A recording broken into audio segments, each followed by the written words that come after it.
பொதுவாக இந்த மாதிரி ஒரு அண்டார்டிகால உருகிற பனியும் மீடியா இதெல்லாத்தையும் குறித்து அவங்க சொல்றத பார்த்தா பொதுநோக்குடைய செய்தி அது மீடியாவோடது இல்லைங்க. நான் என்ன சொல்றேன்னா அங்கே உள்ள போகக்கூடாது, விறகு வெட்டக்கூடாது.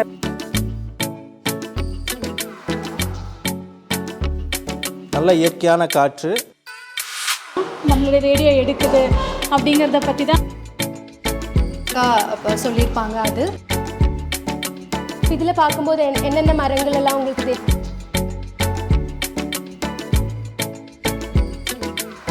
நம்மளுடைய கோத்தகிரி பகுதியாகட்டும், அந்த பறவை அதிகாலை 3 மணிக்கு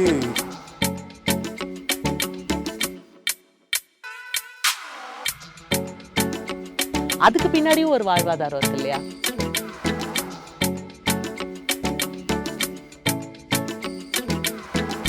என் பேர் சத்யா. நான் வந்து MCC கம்யூனிட்டி காலேஜ்லேருந்து வரேன்.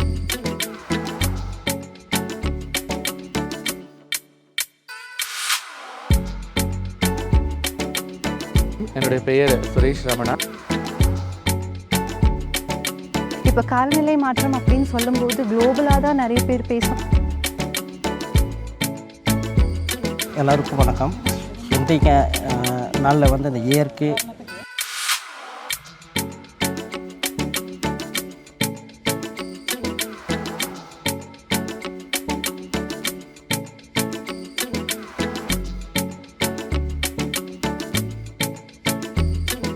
ஏதோ ஒரு பல வகைகள் வந்து அவங்க பையில் இருக்கும்.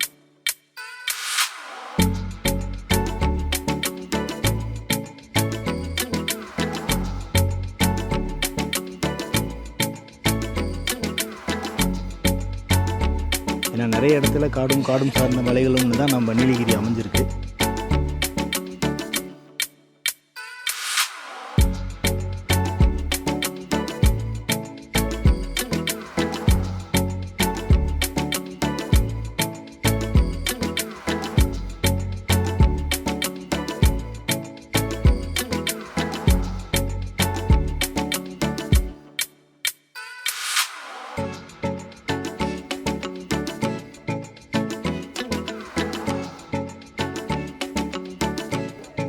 கோட்டையில் இருக்க கீஸ்டோன் ஃபவுண்டேஷன் உள்ளூர் ஊடக பட்டறை லோக்கல் மீடியா ஒர்க் ஷாப்ன்ட்டு ஒன் டே ஒர்க் ஷாப் வந்து இன்றைக்கி வச்சுருந்தாங்க.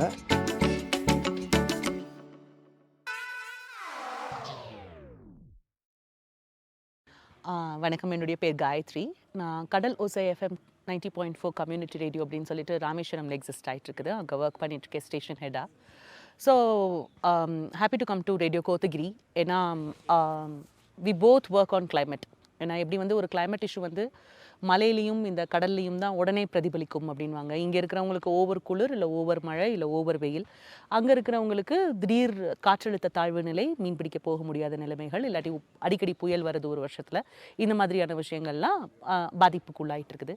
ஸோ இப்போ முதல்ல நம்ம கிளைமேட் சேஞ்ச் அப்படின்றத, பருவநிலை மாற்றம் அப்படின்னு பார்க்குறதுக்கு முன்னாடி முதல்ல நம்ம பருவம் அப்படின்றத வந்து புரிஞ்சுக்கணும். ஸோ நம்மளுடைய இதில் வந்து நம்ம இந்தியாவில் வந்து ஜென்ரலாக இந்த 5 சீசன்ஸ்னு சொல்லக்கூடிய ஆல் 5 சீசன்ஸ் கிடையாது.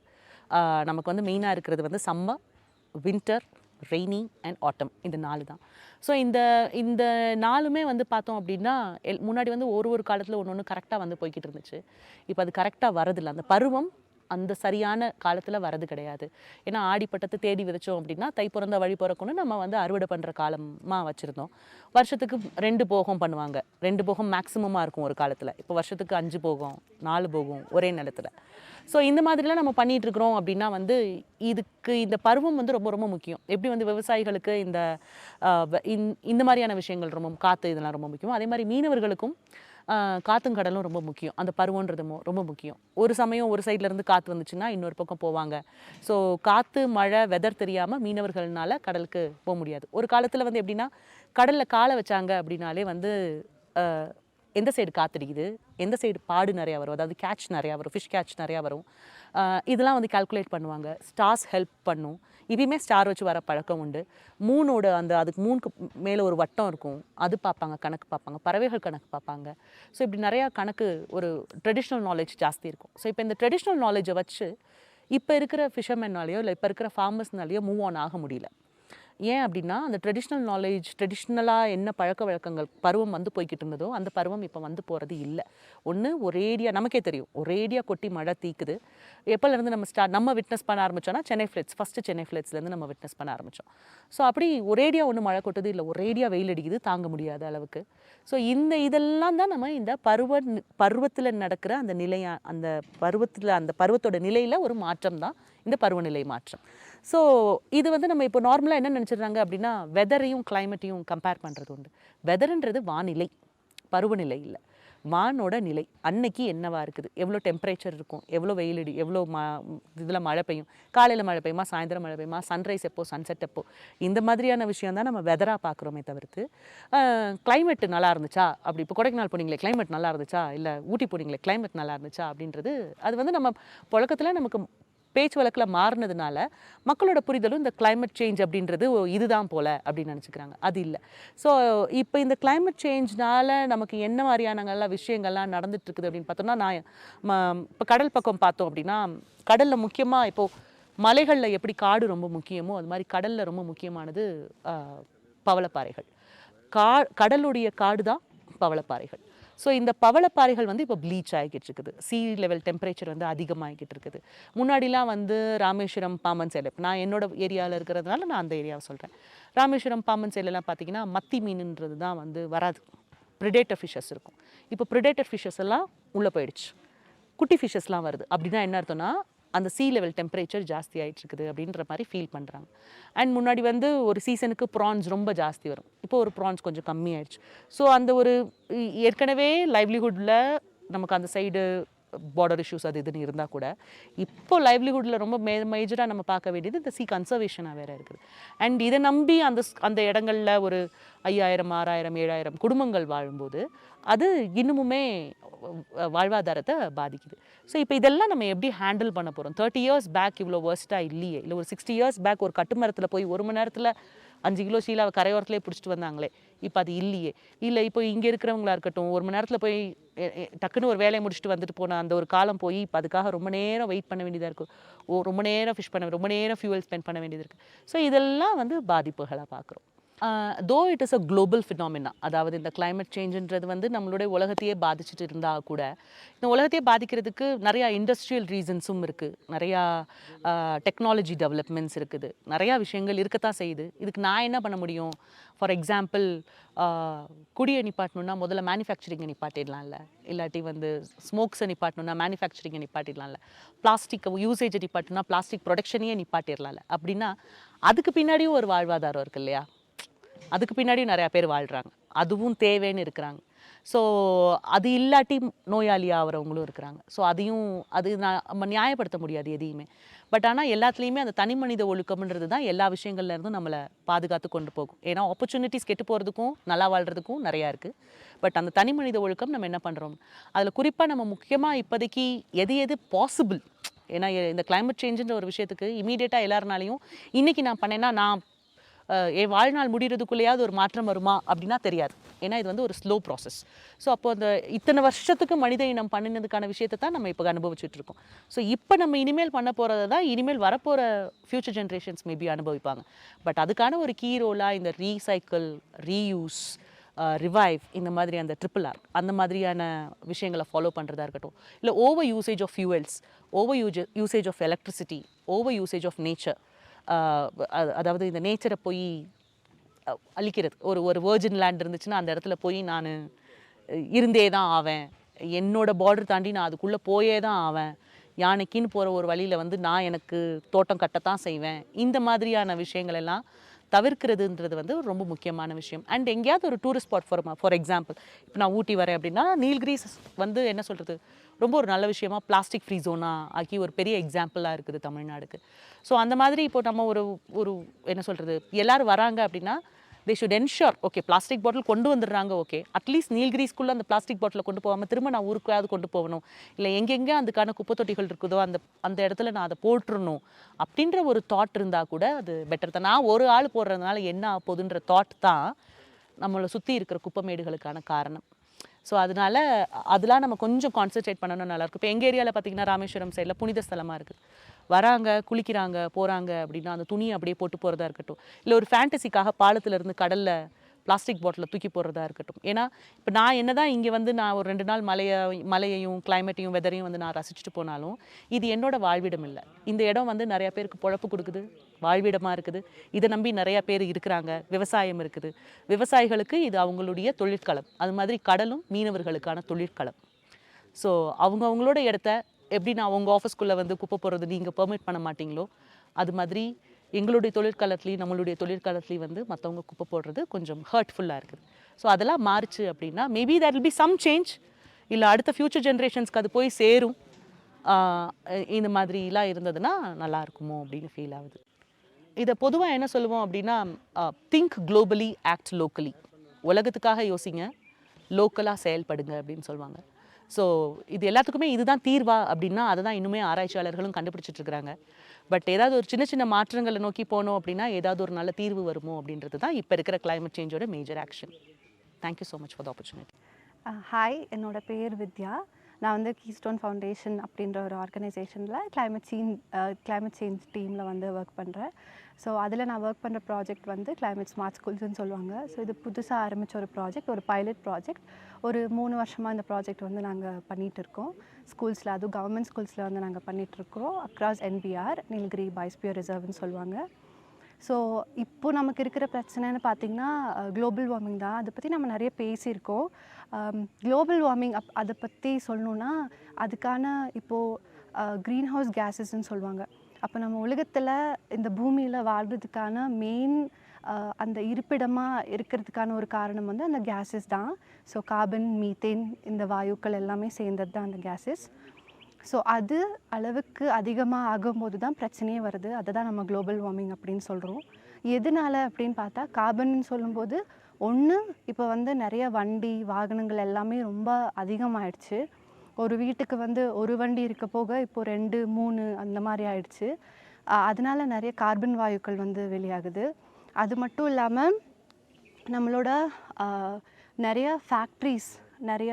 ஃபேக்ட்ரிஸ் வந்து வந்துருச்சு. அதனால நிறைய வந்து கார்பன் அதிலிருந்து வெளியாகுது. இந்த மாதிரி நிறைய விஷயம் அதிகமாக தான் ஆகுது தவிர கம்மியாகலை. ஸோ இதனால் நிறைய பாதிப்பு வந்து நம்மளோட பூமிக்கு ஆகுது. இன்னொன்று, கார்பன் தாண்டி மீத்தேன் வாயு. மனுஷங்க எவ்வளோ அளவுக்கு இருக்கிறாங்களோ அதுக்கு 2-3 மடங்கு குப்பைகள் தான் அதிகமாக இருக்குதுன்னு சொல்லணும் இந்த உலகத்தில். அந்த குப்பைகள் வந்து எப்படி நம்ம அப்புறப்படுத்துகிறோம் அதுவும் ஒரு முக்கியமான காரணமாக இருக்குது. ஆனால் சரியான முறையில் எல்லாமே அப்புறப்படுத்துகிறோமானா அது ஒரு கேள்விக்குறியாக தான் இருக்குது இன்னுமே. மீத்தேன் வாயுன்னு சொல்கிறோம். அப்போது நம்மளோட குப்பைகள்லேருந்து தான் அதிகமாக வந்து அந்த வாயுக்கள் வந்து அதிகமாகுது அப்படின்னு வந்து சொல்கிறாங்க.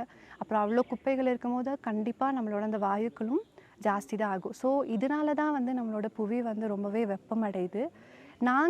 நான் என்னோட ப்ராஜெக்டில் வந்து என்ன பண்ணுறேன்னா, நம்மளோட அடுத்த தலைமுறையாக இருக்கிறது வந்து நம்மளோட பசங்க தான், சில்ட்ரன்ஸ் தான். ஸோ அவங்களுக்கு வந்து இதை பற்றின ஒரு விழிப்புணர்வு தான் நாங்கள் வந்து ஸ்கூலில் வந்து பண்ணிகிட்ருக்கோம்.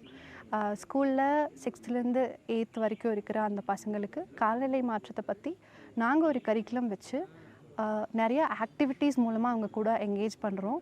ஸோ இதுதான் எங்களோட ப்ராஜெக்ட். அதுக்கு வந்து இப்போ காலநிலை மாற்றம் அப்படின்னு சொல்லும்போது குளோபலாக தான் நிறைய பேர் பேசுவாங்களே தவிர லோக்கலில் என்ன நடக்குது, நம்ம இங்கே என்ன பண்ணிகிட்ருக்கோம் அப்படின்னு நிறைய பேர் பேச மாட்டாங்க. ஆனால் நாங்கள் எங்களோட ப்ராஜெக்டில் வந்து எங்களோட எஜுகேட்டர்ஸ்ன்னு சொல்லுவோம், அவங்கள வச்சு தான் நாங்கள் கிளாஸஸ் எடுக்கிறோம். ஸோ அவங்களோட எக்ஸ்பீரியன்ஸ் வச்சு இந்த இடத்துல அவங்களோட அனுபவத்தை வச்சு நிறைய விஷயங்களை அவங்கக்கிட்ட ஸ்டூடெண்ட்ஸ் கிட்ட கொண்டு போய் சேர்க்கும்போது உலக அளவில் மாத்திரம் இல்லாமல் அவங்க இடத்துல என்ன மாதிரியான மாற்றங்கள் எல்லாம் நடக்குதுன்னு சொல்லி அதையும் வந்து அவங்க தெரிஞ்சுப்பாங்க. சரி, இதுக்கு நம்ம இப்போ இருக்கிற ஜென்ரேஷன் என்ன மாதிரியான அவங்களோட பங்களிப்பாக என்ன பண்ண முடியும் அப்படின்னு கேட்டிங்கன்னா, பெருசாக நம்மளால் பண்ண முடியுமானா தெரியாது. ஆனால் இப்போதைக்கு ஒரு சின்ன ஸ்டெப்பு நம்மளால் முடிஞ்ச ஸ்டெப்ஸ் எல்லாம் எடுத்து வைக்கலாம். இப்போ உதாரணத்துக்கு சொல்லணுன்னா, குப்பைகளை வந்து நீங்கள் டஸ்ட்பினில் ஒழுங்காக இல்லை வீட்லேயே கூட அதை வந்து கரெக்டாக வந்து செக்ரிகேட் பண்ணி போடுறது, வெட் வேஸ்ட், ட்ரை வேஸ்ட்டுன்னு சொல்லி தனித்தனியாக பிரித்து போடுறது. அப்புறமா அதிகமாக எலக்ட்ரிசிட்டி யூஸ் பண்ணாமல் எவ்வளோ குறைக்க முடியுமோ, இப்போது அவ்வளோவா எப்படி சொல்கிறது, நம்ம இந்த ரூமில் வந்து கரண்ட் யூஸ் பண்ணுறதுக்கான அவசியம் இல்லைங்கும்போது அதை ஆஃப் பண்ணி வைக்கிறது நல்லது. ஃபோனை சார்ஜ் பண்ணிவிட்டு ஒரு சில பேர் வந்து ஸ்விட்சை ஆஃப் கூட பண்ணாமல் அப்படியே போயிடுவாங்க. அதை நீங்கள் கரெக்டாக ஃபாலோ பண்ணலாம். அப்போது சின்ன சின்னதாக நம்ம பண்ணக்கூடிய ஸ்டெப் தான் வந்து பெரிய அளவில் நமக்கு நாளைக்கு அந்த பாதிப்புகளை அட்லீஸ்ட் ஒரு சின்ன சதவீதத்தில் நம்மளால் குறைக்க முடியும் அப்படின்னு பார்க்கலாம். தேவையில்லாமல் குப்பைகளை எரிக்காமல், வண்டி வாகனங்களில் பக்கத்தில் தான் போகணுன்னா எல்லாத்துக்கும் வண்டி எடுக்கணும்னு இல்லை, நீங்கள் நடந்து கூட போகலாம். உங்களுக்கும் நல்லது, சுற்றுச்சூழலுக்குமே அது ரொம்ப நல்லது. ஸோ இந்த மாதிரி சின்ன சின்ன ஸ்டெப்பு நீங்கள் எடுத்து வைக்கும்போது பெரிய அளவில் இல்லைனாலும் ஒரு இண்டிவிஜுவலாக நம்ம ரெஸ்பான்சிபிளாக இருக்கணும். ஏன்னா இது நம்மளோட இயற்கையை நம்மளை வந்து எவ்வளோ பாதுகாக்குதோ அதே மாதிரி நம்மளும் அதை வந்து பாதுகாக்கணும் அப்படின்ற அந்த செல்ஃப் அவேர்னஸ் வந்து ஒவ்வொருத்தருக்குள்ளேயும் வரணும்னு நான் நினைக்கிறேன். இப்போது நமக்கு தெரிஞ்ச அறிவை எப்படி நம்மளோட அடுத்த தலைமுறைக்கு எடுத்துகிட்டு போய் சேர்க்கணுன்னா அதை பற்றி நம்ம பேசணும், அதை பற்றி நம்ம சொல்லி கொடுக்கணும். இதே மாதிரி பெரிய அப்பா அம்மாவுக்கு தாத்தா பாட்டிக்கு தெரிஞ்சது அப்பா அம்மாவுக்கும், அவங்களுக்கு தெரிஞ்சது அவங்களோட குழந்தைங்களுக்கும் இயற்கையை எப்படி பாதுகாக்கணும், அதுக்கான என்ன சின்ன வழிமுறையாக இருந்தாலும் நம்ம சைட்லேருந்து எப்படி அதை செய்ய முடியும்னு சொல்லி அவங்க சொல்லணும். அதனால் நம்மளோட நாளை இயற்கையை வந்து பாதுகாக்கணும்னு நான் நினைக்கிறேன். தேங்க்யூ. எல்லாருக்கும் வணக்கம். இன்றைக்கி முக்கியமான ஒரு ஒர்க் ஷாப் நடந்துச்சு நம்மளுடைய கீஸ்டோன் நிறுவனத்தில். முக்கியமாக ரேடியோ கோத்தகிரி கம்யூனிட்டி ரேடியோவாக கோத்தகிரியில் ரன் ஆகிட்டுருக்கு. கிட்டத்தட்ட 10 வருஷமாக ரன் ஆகிட்டுருக்கு. 10 வருஷம் முடிஞ்சு இந்த வருஷம் 11வது வருஷம் சக்ஸஸ்ஃபுல்லாக ரன் ஆகிட்டுருக்கு. இந்த ரேடியோ அப்படின்னு பார்த்தோம் அப்படின்னா நிறைய விதங்களில் நம்ம விழிப்புணர்வை கொடுக்குறோம். அதில் ஒன்று இந்த காலநிலை மாற்றம். இந்த காலநிலை மாற்றம் அப்படின்னு சொல்லி நம்ம பேசும்போது நிறைய விதங்களில் நம்ம பேசிகிட்டு இருக்கிறோம். உலகளவில் இருக்கக்கூடிய காலநிலை மாற்றத்தை பற்றியும் லோக்கலில் இருக்கக்கூடிய காலநிலை மாற்றங்களை பற்றியும் நம்ம பேசுகிறோம். முக்கியமாக காடுகள் நம்ம வந்து மலை சார்ந்து நம்ம வந்து வாழ்ந்துக்கிட்டு இருக்கிறோம். இந்த மலை சார்ந்து வாழக்கூடிய இடங்களில் நிறைய பழங்குடியின மக்களும் அதிகமாக வாழ்ந்துட்டுருக்குறாங்க. நிறைய இது முக்கியமான ஒரு சுற்றுலாத்தலமாகவும் நீலகிரி வந்து இருந்துகிட்ருக்கு. இப்படி இருக்கும்போது நிறைய நம்ம கீழேருந்து பார்க்கக்கூடிய மக்கள் என்ன நினைக்கிறாங்கன்னா, நீலகிரியில் நல்ல இயற்கையோட வாழ்ந்துட்டுருக்குறாங்க அப்படின்னு மக்களுடைய பார்வை ஒரு பக்கம் இருந்தாலும் கூட, ஆனால் உள்ளூரில் இருக்கக்கூடிய நிறைய மாற்றங்களை எப்படி நம்ம வந்து வரும் தலைமுறைக்கு கொண்டு போய் சேர்க்க முடியும். நம்மளுடைய நோக்கமும் அதுதான். எனக்கு இப்போது ஒரு 34 வயசு ஆனாலும் கூட கடந்த 8 வருஷமாக கீஸ்டோனில் ரேடியோ கோத்தகிரியில் வேலை பண்ணிகிட்ருக்கேன். கீஸ்டோன்லேயும் நிறைய ப்ராஜெக்ட்ஸில் வேலை பண்ணுறேன். நிறைய நிறுவனங்களுக்கு கூட, நிறைய அரசாங்கத்துக்கூடையும் நிறைய பயிற்சிகள் மூலமாகவும் வேலை பண்ணிகிட்ருக்கேன். அப்படி வேலை பார்க்கும்போது எனக்கு கிடைச்ச பயிற்சியின் மூலமாக அந்த பயிற்சியில் கற்றுக்கிட்டு வந்து எப்படி என்ன மாதிரி இருக்கக்கூடிய இளைஞர்களுக்கு நான் விழிப்புணர்வு கொண்டு போய் கொடுக்க முடியும். எங்களால் முடிஞ்சது விழிப்புணர்வு தான். ஸோ நம்மளால் காசோ பணமாகவோ எதுவும் நம்மளால் கொடுக்க முடியாது. அப்போது வரக்கூடிய தலைமுறைக்கு நம்மளுக்கு முடிஞ்ச அளவுக்கு விழிப்புணர்வு கொண்டு போய் கொடுக்கணும். ஒரு உதாரணத்துக்கு சொல்லணும் அப்படின்னா, இந்த காலநிலை மாற்றம் அப்படின்னு சொல்லும்போது இந்த லோக்கல் மீடியா ஒர்க் ஷாப் உடைய இன்றைக்கான நோக்கத்தில் நாம் இன்றைக்கி பண்ணுறது ஸ்மார்ட் அப்படிங்கிற ஒரு என்ஜிஓ ஃப்ரம் டெல்லியில் இருக்குது. Seeking model real application for transmission, அதுதான் ஃபுல் ஃபார்ம் ஸ்மார்ட்டோடது. கீஸ்டோனும் ரேடியோ கோத்தகிரியும் சேர்ந்து இந்த ப்ராஜெக்டில் வேலை செய்கிறோம். இந்த ப்ராஜெக்டில் முக்கியமாக நம்மளுடைய டிஸ்ட்ரிக்ட் அட்மினிஸ்ட்ரேஷன் கூட சேர்ந்து ஒரு 6 பஞ்சாயத்தை செலக்ட் பண்ணி கொடுத்தாங்க. 1 கெங்கரை, 2வது நெடுகுலா, அதுக்கப்புறம் கொணவாக்கரை, குஞ்சப்பனை, தேனாடு, கடினமாலா. இது 6 பஞ்சாயத்துலேயும் நம்ம எப்படி வந்து மக்களுக்கு முடிஞ்ச அளவுக்கு விழிப்புணர்வு ஏற்படுத்தணும். அதாவது ஜிபிடிபி கிராம் பஞ்சாயத்து டெவலப்மெண்ட் பிளானில் முக்கியமாக நம்ம கிராம் பஞ்சாயத்து டெவலப்மெண்ட் பிளானில் வந்து அதிகமாக நம்ம வேலை பார்க்குறது ஒன்று ஸ்ட்ரீட் லைட்டுக்காகவும், அதுக்கப்புறம் ரோடுக்காகவும், வேஸ்ட்டுக்காகவும் வேலை பார்க்குறாங்க. அதை தாண்டி எப்படி உள்ளூர் காலநிலை மாற்றத்தை பற்றியும் உள்ளூரில் நடக்கக்கூடிய பிரச்சனைகளை பற்றியும் எப்படி பேச முடியும். முதல் கட்டமாக இஆர்எஸ், அதாவது நாம் யாருக்கு ஓட்டு போட்டு தேர்ந்தெடுத்தோமோ அந்த எலெக்ஷன் ரெப்ரஸன்டேட்டிவ்காக ஒரு ஒர்க் ஷாப் எல்லா பஞ்சாயத்துக்கும், அதுக்கப்புறம் செல்ஃப் ஹெல்ப் குரூப்புக்காக ஒரு ஒர்க் ஷாப்ஸ், அப்புறம் நம்மளுடைய எஸ்ஹெச்ஜி குரூப்ஸ்க்காக ஒர்க் ஷாப்ஸ். இதை வந்து பண்ணுறது தான் இந்த காலநிலை மாற்றத்துடைய இந்த ப்ராஜெக்டோடைய ஒரு நோக்கம். இப்படி நாங்கள் பண்ணும்போது நிறைய விஷயத்தை என்னால் பார்க்க முடிஞ்சுது. கிட்டத்தட்ட நான் அதுக்கு முன்னாடியும் நிறைய ப்ராஜெக்டில் வேலை பண்ணியிருக்கேன். இந்த ரீசெண்டாக ஒரு 2 மாதத்தில் 6 பஞ்சாயத்துலேயும் நான் மக்கள்கிட்ட பேசினதில் அதிகமாக உணவு பழக்க வழக்கங்கள்லேயும் காடுகள்லேயும் நிறைய மாற்றங்களை அவங்களால பார்க்க முடியுது. முக்கியமாக ஒரு உதாரணம் சொல்லணும் அப்படின்னா, இன்றைக்கி நம்ம நீலகிரி அப்படின்னு எடுத்துட்டோன்னா அதிகமாக தேயிலை தொழிற்சாலைகள் தேயிலை வேலைக்கு தான் அதிகமாக போகிறாங்க. அப்படி போகும்போதும் கூட அப்படி போனாங்கன்னா முன்ன ஒரு 15 வருஷத்துக்கு முன்னாடி வரும்போது கையில் ஒரு பிடியாவது ஒரு கீரையோ ஏதோ ஒன்று கொண்டு வருவாங்க. ஏதோ ஒரு பழமோ கொய்யாப்பழமோ ஆரஞ்சோ ஏதோ ஒரு பழத்தை கொண்டு வந்துட்டு இருந்தாங்க. இப்போவெல்லாம் பார்த்தீங்கன்னா காலையில் போனாங்கன்னா சாயந்தரம் அவங்களுக்கு வர டைம் பத்துறதில்ல. வீட்டுக்கு வர்றதுக்கு அவங்களுக்கு டைம் வந்து 7 மணி ஆயிடுது. எப்படி அந்த ஏர்னிங்கை மட்டும் பார்க்கலாம் அப்படிங்கிறத அவங்கள பார்க்குறாங்க. இன்னொரு விஷயம், அங்கேருந்து அந்த கீரைகள் எதுவுமே கிடைக்கிறதில்ல அப்படிங்கிற மாதிரியும் சொல்கிறாங்க. முக்கியமாக இந்த பழங்குடியின கிராமங்கள் எல்லாம் பார்த்திங்கன்னா காட்டில் வந்து நிறையா கிழங்குகள் எடுத்து சாப்பிடுவாங்க. இப்போது நார்மலாக சொல்லணும் அப்படின்னாலே தேயிலை வேலைக்கு போனாங்க அப்படின்னா அந்த காட்டுக்கு போனாங்கன்னா சாயந்தரம் வரும்போது ஏதோ ஒரு பழ வகைகள் வந்து அவங்க பையில் இருக்கும். என்னுடைய அம்மாலாம் வந்து பார்த்திங்கன்னா காட்டுக்கு போனாங்கன்னா ஏதோ ஒரு பழம், சாதாரணமாக சொல்லணுன்னா ஒரு ஆரஞ்சாக இருக்கட்டும், கொய்யாவாகட்டும், பேரியாக இருக்கட்டும், எல்லாம் கொண்டு வருவாங்க. நான் அன்றைக்கி சாயந்தரம் ஸ்கூலை விட்டு வந்தோடனே அதை நான் வந்து பேக்கு தேடி எடுத்து சாப்பிட்ட பழக்கங்கள்லாம் இருக்குது. ஆனால் இன்றைக்கி அந்த பழக்கங்கள்லாம் குழந்தைங்கக்கிட்ட சுத்தமாகவே இல்லை. நம்மளும் அதை மறந்துட்டோம். ஏன் அப்படின்னா நம்மளுடைய முன்னோர்கள் என்ன பண்ணாங்கன்னா, தேயிலை காடை பார்த்தோம் அப்படின்னா எனக்கு கண்ணுக்கு எட்டுற தூரம் வரைக்கும் மரம் அதிகமாக இருந்தது. எல்லா தேயிலை தோட்டங்கள்லேயும் அந்த மரங்கள் வந்து இருந்தது. ஏதோ ஒரு 2-3 பழ வகைகளாவது இருந்தது. நான் கிட்டத்தட்ட நிறைய இன்டர்வியூ பண்ணியிருக்கிறேன். நான் பேசின பெரியவங்க எல்லாருமே சொன்னது என்னென்னா, எல்லா தேயிலை தோட்டத்துலேயும் ஒரு 10லேருந்து 15 மரமாவது பழ வகைகள் இருக்கும்.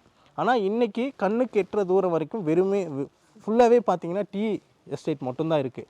எந்த ஒரு பழ வகையுமே இல்லை. ஸோ இந்த மாதிரி நிறைய மாற்றங்கள். இதே மாதிரி காடுகளில் சுத்தமாக நம்ம பார்க்கும்போது காடுகளில் நம்மளுடைய பழங்குடியின மக்கள் காடை சார்ந்து வாழ்கிறாங்க. காட்டில் அதிகமாக அவங்க வந்து தேன் எடுக்கிறாங்க. அவங்களுடைய வாழ்வாதாரத்துக்காக தேன் எடுக்கிறாங்க, நெல்லிக்காய் எடுக்கிறாங்க, கடுக்காய், பூச்சக்காய், இந்த மாதிரி நிறையா எடுக்கிறாங்க. அதுலேயே ஒன்று சீமார் பிள்ளையாக இருக்கட்டும், இந்த மாதிரி நிறையா அவங்க எடுக்கிறாங்க. அப்படி எடுக்கும்போது இந்த சீசன் வந்து பார்த்திங்கன்னா நமக்கு பொங்கலுக்கு முன்னாடி நவம்பரில் வந்து ஸ்டார்ட் ஆகிருக்கும். நவம்பரில் வந்து காஃபி மிடில் ஸ்டார்ட் ஆகும் 20க்கு மேலே. அந்த டிசம்பர் ஃபுல்லாமே அந்த காஃபியுடைய இது தான் அதிகமாக இருக்கும். அந்த காஃபி வந்து அந்த காஃபி எடுத்து பொங்கலுக்கு வந்து அந்த பழங்குடியின மக்கள் நம்மளுடைய நீலகிரியில் இருக்கக்கூடிய இருளர் குறும்பருக்கு வந்து அந்த பொங்கல் ஃபெஸ்டிவல் வந்து ரொம்ப கிராண்டாக செலிப்ரேட் பண்ணுவாங்க. 10 வருஷத்துக்கு முன்னாடி அந்த காஃபியுடைய வருமானத்தை வச்சு தான் அந்த செலிப்ரேஷனே பண்ணியிருக்காங்க. ஆனால் இந்த வருஷம் பார்த்திங்கன்னா ஒரு பக்கம் காலநிலை மாற்றத்தினால கிராப் ரொம்ப கம்மியாக இருக்குது, பூச்சி விழுந்திருக்கு.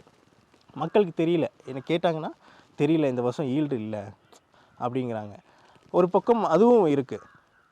இன்னொரு பக்கம் நம்ம பேசும்போது எந்த ஒரு காட்டிலையுமே வந்து பார்த்திங்க அப்படின்னா யாருமே அந்த மண்வெட்டி எடுத்து நம்ம வந்து களை செடிகளை பிடுங்கணும் அப்படிங்கிற ஒரு இது இல்லை. அதில் அப்படியும் ரேராக இருந்தாங்கன்னா அது ஒரு 70 வயசுக்கு மேலே இருக்கவங்க தான் அந்த மண்வெட்டியை எடுத்துகிட்டு போகிறாங்களே தவிர இப்போ இருக்கிற ஜென்ரேஷனுக்கு அந்த இதே தெரியாது. ஏன்னா இன்றைக்கி பெஸ்டிசைடுங்கிறது அதிகமாக களை மருந்தை அடிக்க ஆரம்பிச்சிட்டாங்க. அப்படி அடிக்கும்போது நிறைய சாயில்லையும் நிறைய மாற்றங்கள் ஏற்பட்டுச்சு. அதனால் அந்த சாயிலில் நம்ம அந்த களைச்செடிகளை அடிக்கும்போது களைச்செடிகள் வர்றதில்லை, அந்த பில் வகைகளாகட்டும் வேறு எதுவும் வர்றதில்லை. அப்படி வராமல் இருக்கும்போது எருமைகளுக்காகட்டும் நம்மளுடைய வனவிலங்குகளுக்காகட்டும் அந்த புல் வகைகள் வேறு எதுவுமே கிடைக்கிறதில்ல. அப்போ என்ன ஆகுதுன்னா அது உணவு தேடி ஊருக்குள்ளே வருது. ஊருக்குள்ளே வரும்போது மனித வனவிலங்குகள் மோதல்கள் வந்து ஏற்படுது. ஸோ இது எல்லாத்துக்குமே ஒவ்வொரு இன்டர்லிங்க் வந்து இருக்கிறத நம்மளால் பார்க்க முடியுது. காலநிலை மாற்றத்துக்கும் இதுக்கும் என்ன காரணம் அப்படின்னா எல்லாமே ஒரு மாற்றம் தான். காடுகளில் வந்து நமக்கு அந்த சீசனுக்கு அந்த பூ பூக்கணும். அந்த பூ பூத்தாதான் அது வந்து நமக்கு என்ன ஆகும்னா காய்க்கும். அந்த காய் காய்ச்சதுன்னா நமக்கும் பறவைகளுக்கும் அந்த உணவு வகைகள் வந்து கிடைக்கும்.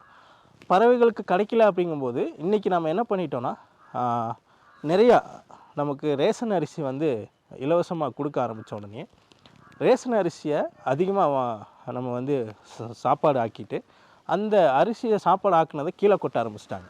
கீழே கொட்ட உடனே இந்த பன்றிகள் வந்து அதை சாப்பிட ஆரம்பிச்சிருச்சு. பன்றிகள் மட்டும் இல்லாமல் நிறைய பறவைகளும் அந்த அரிசியை சாப்பிட ஆரம்பிச்சிருச்சு. அதில் முக்கியமான ஒரு விஷயம், இந்த பச்சரிசியெல்லாம் கடையில் கொடுக்குறாங்க. நிறைய பேர் வந்து அது பச்சரிசி யூஸ் பண்ணுறதே இல்லை, சும்மா போய் கொட்டிடுறாங்க. அப்படி கொட்டும்போது என்ன ஆயிடுதுன்னா அந்த வனவிலங்குகள் வந்து அதை சாப்பிட்டு பழகணுன்னே அந்த காட்டுக்குள்ளே போகிறதுக்கு திரும்பி அவங்க வந்து விரும்புறதில்லை. ஸோ இது எல்லாமே ஒரு மாற்றங்கள். இதை பற்றி விழிப்புணர்வு வந்து மக்களுக்கு இல்லை. என்கிட்ட நிறைய இருக்குது, அதை கொட்டிடுறேன், அவ்வளோதான். அதேமாதிரி வேஸ்ட்டு, நிறைய வேஸ்ட்டு. நாம் இன்றைக்கி பயன்படுத்தக்கூடிய நிறைய பிளாஸ்டிக் வந்து இன்றைக்கி நீலகிரியில் பேன் சொன்னாலும் கூட ஏதோ ஒரு விதத்தில் வீட்டுக்கு ஒரு நாளைக்கு 5லேருந்து 10 பிளாஸ்டிக் வந்து இருக்குது. எப்படி அதை வந்து டிஸ்போஸ் பண்ணுறாங்க அப்படின்னா, அதிகமாக வந்து வெளியே வீசினாங்க அப்படின்னா காற்றுல பறக்கும், அங்கே மாட்டுது இங்கே மாட்டுதுங்கிறதுக்காக எல்லாருமே பேர்ன் பண்ணுறாங்க. அதை வந்து பற்ற வச்சு தான் விட்றாங்க. அப்போது அதோடைய பொல்யூஷன் கூட நம்மளுடைய ஏரில் தான் கலக்குது. அப்போது நிறைய நம்ம வந்து இதை பார்க்க முடியுது. இதை பார்த்து என்ன பண்ணுறாங்கன்னா, நம்மளுடைய பெற்றோர்கள் அதை பற்ற வைக்கும்போது நாமளும் பற்ற வச்சா என்னன்னு குழந்தைங்களும் அதை பற்றி பற்ற வைக்க ஆரம்பிக்கிறாங்க. ஸோ இந்த மாதிரியான மாற்றங்களை எப்படி நாம் வந்து மக்களிடத்தில் விழிப்புணர்வை கொண்டு போய் சேர்க்க முடியும்? இதே மாதிரி யானைகள் ஊருக்குள்ளே வர்றதுக்கும் ஒரு முக்கியமான காரணம் வந்து உணவு தேடியும் உணவுக்காகவும் தண்ணிக்காகவும் தான் வனவிலங்குகள் வந்து ஊருக்குள்ளே வருது. வேறு எதுக்காகவும் வர்றதில்லை. நமக்கு தேவையான பணமுக்காக வர்றதில்லை, நகை வேணும்னு சொல்லி வர்றதில்லை, செல்ஃபோன் வேணும்னு சொல்லி வர்றதில்லை. அதுக்கு தேவை என்ன? உணவுக்காகவும் தண்ணிக்காக மட்டும்தான் அது ஊருக்குள்ளே வருது. மற்ற தேவை எதுக்காகவும் வர்றதில்லை. அதுலேயும் இன்னொன்று என்னென்னா, நிறையா கட்டிடங்கள் வந்துருச்சு. நிறையா கீழே கோயம்புத்தூர், மெட்ராஸ், கர்நாடகா இது போன்ற நகரங்களில் இருக்க பெரிய பெரிய நிறுவனங்களில் வேலை பார்க்கக்கூடியவங்க என்ன பண்ணிட்டாங்கன்னா, நீலகிரிஸில் நமக்கு ஒரு இடம் இருந்தால் நல்லா இருக்குமே அப்படின்னு அந்த இடத்த வாங்கி இங்கே வந்து போட்டுட்டு, இன்க்ளூடிங் கேரளாவாகட்டும், பக்கத்து ஸ்டேட்டில் ஆகட்டும், அங்கேருந்து இங்கே வந்து இடத்த வாங்கி போட்டு ஒரு காட்டேஜாவோ இல்லை அவங்களுக்கான கெஸ்ட் ஹவுஸோ கட்டி விட்டுட்டு அதுக்குண்டான ஃபென்சிங்கை போட்டு விட்டு போயிடுவாங்க. அப்போது அந்த ஃபென்சிங்கில் வந்து அங்கே அவங்க கட்டியிருந்த இடம் ஒன்றா வனவிலங்குகள் வந்து நடந்த இடமா இருக்கலாம், போயிட்டு வந்துட்டு இருந்த இடமா இருக்கலாம், தண்ணி குடித்த ஸ்ப்ரிங் இருந்த இடமா இருக்கலாம். இதெல்லாம் தடைப்படும் போது மக்கள் வாழக்கூடிய இடத்துக்கு இது கொஞ்சம் கொஞ்சமாக வர ஆரம்பிக்குது. ஸோ இந்த மாதிரி நிறைய மாற்றங்களை நம்மளால் பார்க்க முடியுது, நாங்களும் பார்க்க முடியுது. இப்படி பார்க்கும்போது இது எப்படி மக்களுக்கு கொண்டு போய் விழிப்புணர்வை ஏற்படுத்த முடியும்? ஏன்னா நம்ம இதை தடுக்க முடியாது, தனி மனிதனாக நம்மளால் முடியாது. அப்போது மக்கள் இடத்துல எப்படி நம்ம விழிப்புணர்வை ஏற்படுத்த முடியும் அப்படிங்கிறதான் நாங்கள் யோசித்தோம். ஆனால் நிறைய மாற்றங்கள் கிளைமேட் சேஞ்ச் அப்படிங்க சொல்லி பார்க்கும்போது நிறைய நம்ம பேசின விஷயத்தில் காடுகள்லேயும் நிறைய மாற்றங்கள் வந்து இருக்குது. சரியான மழை இல்லாததுனால நிறைய மரங்கள் அழியுது, அதே மாதிரி காட்டுத்தீ ஏற்படுது, இந்த மாதிரி நிறைய விஷயங்கள் ஏற்படுது. ஸோ இந்த கிளைமேட் சேஞ்சில் நம்மளுடைய நீலகிரியில் அதிகமான கார்பன் வந்து இருக்கிறதாகவும் நிறையா நம்ம பார்க்கப்படுது. ஸோ இதை வந்து கொஞ்சம் கொஞ்சமாக தான் நம்ம விழிப்புணர்வு ஏற்படுத்த முடியும். இன்றைக்கி நினச்சி நாளைக்கு பண்ணணும் அப்படின்னா அது சாத்தியமே இல்லாதது. ஸோ நம்ம வரக்கூடிய தலைமுறைக்கு கொஞ்சம் கொஞ்சமாக பண்ணுறது தான் எங்களுடைய வேலையாகவும் இருக்குது. எனக்கு வந்து இப்போ வயசு 34. 90s கிட்ஸ்ன்னு கூட சொல்லலாம். அதே மாதிரி 2K கிட்ஸ்ன்னு சொல்லி சொல்கிறாங்க. இப்போ ட்ரெண்டிங் அதுதானே. ஸோ அப்போது 90s கிட்ஸுக்கு நிறையா விழிப்புணர்வு அப்படிங்கிறது ஒரு விதத்தில் இருக்கலாம். அந்த நிறைய பல வகைகள், நிறையா காடுகளை பற்றி, நம்ம நீலகிரியில் இருந்த வழிகளை பற்றி நிறைய அனுபவங்கள் இருக்கலாம். ஆனால் இன்றைக்கி இருக்க பசங்களுக்கு அது இல்லை. ஏன்னா இன்றைக்கி எங்கே போனாலும் பைக்கில் தான் போகிறாங்க, எங்கே போனாலும் டெக்னாலஜி வளர்ந்துச்சு, ஃபோனில் தான் பேசுகிறாங்க. எல்லாருமே இன்றைக்கி டெக்னாலஜி அப்படிங்கிற மோகத்தில் தான் இருக்கும். இன்றைக்கி இருக்க ஜென்ரேஷனுக்கு நம்ம கொண்டு போய் அந்த விழிப்புணர்வை சேர்த்தணும் அப்படிங்கிறது சாதாரணமாக நினைக்க முடியறதில்ல. ஏன்னா அவங்களுக்கும் தேவைகள் அதிகமாக இருக்குது. நம்மளுடைய பார்வையும் ஒரு பக்கம் இருந்தாலும் கூட, நம்மளுடைய வேலை அப்படின்னு ஒரு பக்கம் இருந்தாலும் கூட, அவங்களுக்கும் ஒரு தேவை அப்படிங்கிறது இருக்குது. அப்போது இன்றைக்கி இருக்கக்கூடிய ஜென்ரேஷன் நாம் என்ன பண்ணணும் அப்படின்னா, தனி மனிதனாக நான் பண்ணால் இது முடியுமா அப்படின்னு நினைக்காம, நான் இதை பண்ணுறேன், நான் பண்ணதுனால என் கூட இருக்கிற பசங்க அதை பண்ண வைக்கலாம் அப்படின்னு நினச்சோம் அப்படின்னா கண்டிப்பாக முடியும். ஒரு உதாரணத்துக்கு பிளாஸ்டிக், நம்ம வந்து ஒரு மிட்டாய் சாப்பிட்றோம் அப்படின்னா அந்த மிட்டாய் கவரை பாக்கெட்டில் வச்சுட்டு அடுத்து எங்கே டஸ்ட்பின் இருக்கோ அந்த டஸ்ட்பினில் போட்டு பழகணும். அப்படி போட்டு பழகிட்டாங்கன்னா நாம் பண்ணுறதை பார்த்து யாரோ ஒருத்தர் நம்ம பழகுவாங்க. நம்மளுடைய ஃப்ரெண்ட்ஸே கூட இருந்தாலும் கூட, அந்த பிளாஸ்டிக்கை ஏன் கீழே போடுற, அதை எடுத்து பாக்கெட்டில் போய் அடுத்து டஸ்ட்பினில் போடலாம் அப்படின்னு அந்த பழக்கத்தை நமக்குள்ளே அது கொண்டு வந்தால் தான் அது வந்து மாறும். ஏன்னா இன்றைக்கி ஸ்கூல் குழந்தைங்க அதை பண்ண ஆரம்பிச்சிட்டாங்க. ஸ்கூல் குழந்தைங்கிட்டிருந்து அந்த மாற்றங்கள் வர ஆரம்பிச்சிருச்சு. அதனால் நாம் சமூகத்தில் நாம் இந்த மாதிரியான விஷயங்களை நம்ம கடைப்பிடிக்கணும். அதே மாதிரி புகைப்பிடிக்கக்கூடாது அப்படின்னு நம்ம சொல்கிறோம்.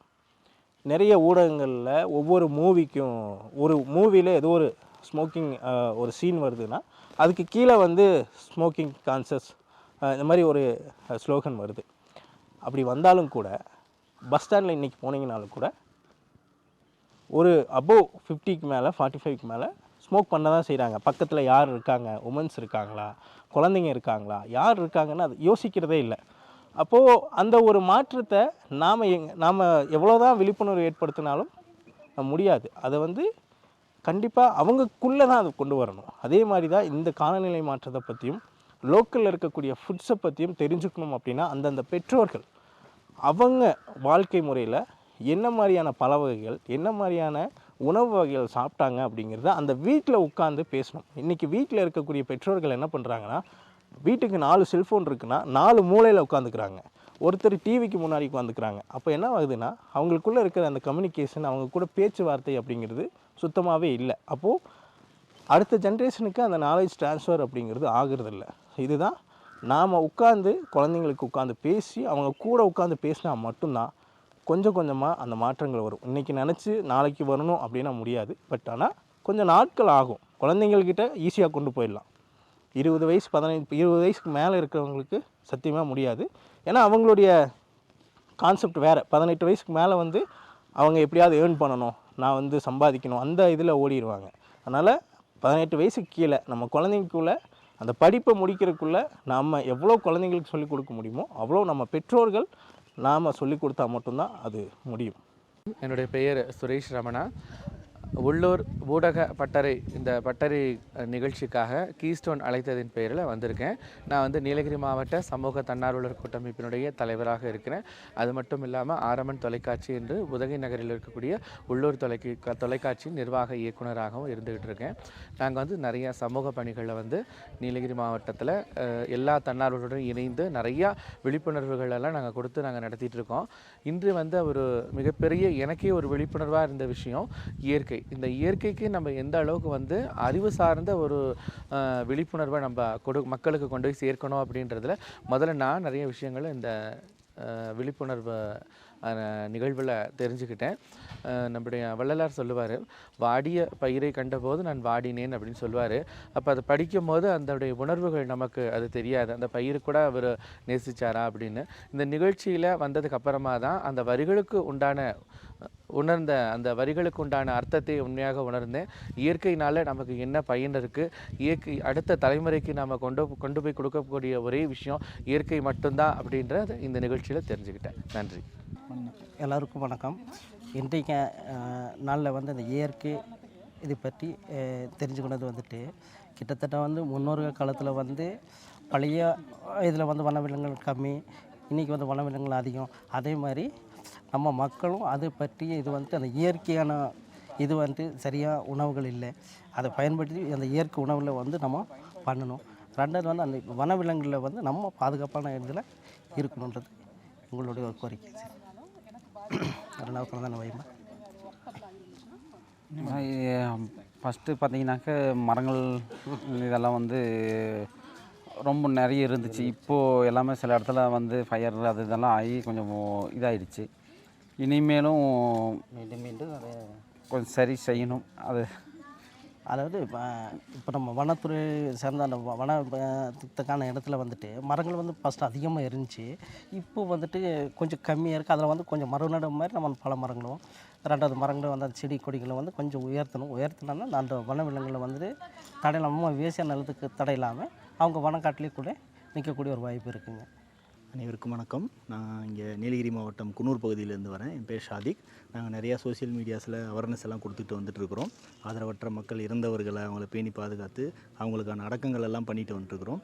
இதுவரை கிட்டத்தட்ட ஒரு 80க்கும் மேற்பட்ட ஆதரவற்ற சடலங்களை நாங்கள் அடக்கம் பண்ணியிருக்கோம். இன்றைக்கி இந்த ஊடகப்பட்டறையில் வந்திருந்தோம். நிறைய விஷயங்கள் எங்களுக்கு கிடச்சிருந்தது. இதில் இந்த இயற்கையை பாதுகாக்கணுங்கிற விஷயங்கள் வந்து பார்க்கும்போது ரொம்பவும் ஆர்வமான ஒரு விஷயமா இருக்குது. ஏன்னா நிறைய இடத்துல காடும் சார்ந்த மலைகளும்னு தான் நம்ம நீலகிரி அமைஞ்சிருக்கு. ஆனால் இப்போ எல்லாமே மாற்றங்களாக இருக்கிறனால நமக்கு அது ஒரு பெரிய மனவேதனையாக இருக்குது. ஒரு காலத்தில் வந்து காட்டுத்தீ வந்து வெளிநாடுகளில் வெளி ஊர்களில் தான் நடந்துட்டு இருந்தது. இப்போ நம்ம நீலகிரியிலே நடக்கிறத பார்க்கும்போது காலநிலை மாற்றங்கள் அதிகமாகிருக்குன்றதை நம்ம தெரிஞ்சுக்கிறோம். அதே போல் நிறைய பல வகைகள், இப்போ நான் இருக்கும்போதெல்லாம் குரங்கு பழம், ஊசிக்கலா, தவிட்டு பழம், இந்த நெகாப்பழம் அப்படிங்கிறது எல்லாமே வந்து இப்போ பார்க்குறதே ரொம்ப அபூர்வமான ஒரு விஷயங்கள் ஆயிடுச்சு. குழந்தைங்களுக்கு எல்லாமே இது ஒரு படமாக காட்டி நம்ம இதெல்லாம் நாங்கள் யூஸ் பண்ணோம், இதெல்லாம் நாங்கள் சாப்பிட்டோம் அப்படிங்கிறத சொல்கிற அளவுக்கு காலநிலைகள் எல்லாமே மாற்றமாயிடுச்சு. இப்போ இந்த பட்டறையில் வரும்போது எங்களுக்கு நிறைய விஷயங்கள் மக்களுக்காகவும் அவங்கள சுற்றி இருக்கிறவங்களுக்காகவும் நாங்கள் இதை கொண்டு போய் சேர்க்கணுங்கிறது எங்களுக்கு ஒரு ஆசையாக இருக்குது. பர்சனலாக என்னோடய ஒப்பீனியன் ஒன்று நான் இந்த இடத்துல சொல்ல வேண்டிய ஒரு சூழ்நிலை இருக்குது. என்னென்னு கேட்டிங்கன்னா, இப்போ வந்து நம்ம நார்மலாக இந்த திராட்சை வகைகள், இந்த ஆரஞ்சு வகைகள் எல்லாத்தையுமே வந்து குழந்தைகள் சாப்பிட்றத கம்மி பண்ணிட்டாங்க. என்னடான்னு பார்க்கும்போது பார்த்திங்கன்னா, இது சாப்பிட்டோன்னா உடனே கோல்ட் ஆயிடுது, அதனால் நாங்கள் சாப்பிட்றதில்ல அப்படிங்கிற அந்த ஒரு விஷயங்களுக்கு வந்துட்டாங்க. அதோட முக்கியமான ஒரு காரணம் என்னன்னு பார்த்திங்கன்னா, அந்த திராட்சையில் இருக்கிற கொட்டை வகைகள் நம்ம வந்து அப்படியே முழுங்க வேண்டிய ஒரு சூழ்நிலை இருக்குது, சாப்பிடணும். ஆனால் இப்போ என்ன பண்ணுறோன்னா, நம்ம அதை துப்பிடுறோம். அந்த பழங்களுடைய கொட்டைகளை துப்புறதுக்கான ஒரு உயிரினம் என்னன்னு பார்த்தா பறவைகள் மட்டும்தான். ஏன்னா அந்த பறவைகள் தான் அந்த பழங்களை சாப்பிட்டுட்டு அந்த கொட்டைகள் அதிலோட எச்சில்களோட சேர்ந்து வெளியில் துப்பும்போது அது வந்து ஒரு விதையாக முளைச்சி தாவரமாக வருது. ஆனால் இப்போ நம்ம அப்படியே மாற்றமாக நம்ம அந்த கொட்டைகளை துப்பிட்டு நம்ம அதில் கிடைக்கக்கூடிய அந்த மருத்துவ குணங்கள் வந்து இல்லாத ஒரு சூழ்நிலை மாறிடுச்சு. என்னோடய பர்சனலாக நான் என்ன சொல்ல வரேன்னா, அந்த குழந்தைகளுக்கான அந்த ஆரஞ்சு பழமாகட்டும், இந்த திராட்சை பழமாகட்டும், அதெல்லாம் அதில் இருக்கிற கொட்டைகளோடு சாப்பிடும்போது அவங்களுக்கு அதுக்கான மருத்துவ குணமும் அதிலே வரும். கோல்டு பிடிக்கிறதுக்கான எந்த ஒரு சாத்தியக்கூறுகளும் இல்லை. இதை வந்து மக்களுக்கு மத்தியில் நாங்களும் நிறைய பேர்கிட்ட சொல்லிட்டு வந்துட்டுருக்கிறோம், பள்ளிகள்லையும் குழந்தைகள்கிட்டையும் சொல்லிட்டு வந்துட்டுருக்கிறோம். இந்த விஷயத்தையும் இந்த இடத்துல நான் முன்னிறுத்தி உங்களுக்கு வாய்ப்பளித்த அனைவருக்கும் நன்றி சொல்லிக்கிறேன். தேங்க்யூ. கோத்தையில் இருக்க கீஸ்டோன் ஃபவுண்டேஷன் உள்ளூர் ஊடக பட்டறை லோக்கல் மீடியா ஒர்க் ஷாப்ன்ட்டு ஒன் டே ஒர்க் ஷாப் வந்து இன்றைக்கி வச்சுருந்தாங்க. இதில் வந்து பொதுமக்கள், நிறைய சமூக ஆர்வலர்கள், பழங்குடி மக்கள் இவங்கெல்லாம் கலந்துக்கிட்டாங்க. நிறைய நல்ல விஷயங்கள் தெரிஞ்சுக்கிறதுக்கு வாய்ப்பு கிடச்சி இந்த ஒரு நாள் வந்து மிக சிறந்த நாளாக இருந்துச்சு. இதில் வந்து நான் தெரிஞ்சுக்கிட்டது வந்து புதிய 3 விஷயங்களை வந்து நான் கற்றுக்கிட்டேன் இன்றைக்கி இந்த ஒர்க் ஷாப் மூலமா. மரங்கள் இறக்கின்றதுன்ட்டு, மரம் வந்து தானாக செத்து போகுது. ஒரு வருஷத்தில் மரங்கள் சாவும், ஆனால் வந்து இந்த கார்பன் தாசினால் மரங்கள் தற்கொலை பண்ணிக்குது. அதை தாங்க முடியாத அளவுக்கு ஆக்சிஜனை வெளியே முடியாத அளவுக்கு ஆகி மரங்கள் இறக்குன்றதும் ஒரு பெரிய ஒரு அதிர்ச்சிகரமான தகவலை தெரிஞ்சுக்கிறதுக்கு இன்றைக்கி ஒரு வாய்ப்பு கிடச்சி. அதே போல் வந்து மின்சார வாகனங்கள் வந்து பொல்யூஷனே இல்லை, இன்றைக்கி ஒன்றுமே இல்லை அப்படின்ட்டு உலகம் முழுசும் அதை வந்து பரப்பிட்டுருக்காங்க. அந்த மின்சார வாகனங்கள் வந்து அதிக அளவு மின்சாரம் உற்பத்தி ஆகணுன்னாக்கா நிலக்கரியிலேருந்து தான் பண்ணும். அது இன்னும் பெரிய பொல்யூஷன் ஆக போகுது. இனி அடுத்த தலைமுறைக்கு வந்து இந்த மின்சார வாகனங்கள் வந்து மிகப்பெரிய அச்சுறுத்தலாக இருக்குன்ற விஷயமும் இந்த பயிற்சி பட்டறையில் வந்து தெரிஞ்சுக்க முடிஞ்சுச்சு. இந்த குளோபல் உலக வெப்பமயமாதல் மற்றும் வந்து இந்த காலநிலை மாற்றத்தில் அதிகமாக பாதிக்கிறது வந்து பழங்குடி மக்களும் மீனவர்களும்ட்டு ஒரு தகவல் இன்றைக்கி கிடச்சி. இது வந்து ரொம்ப அதிர்ச்சியாக இருந்துச்சு.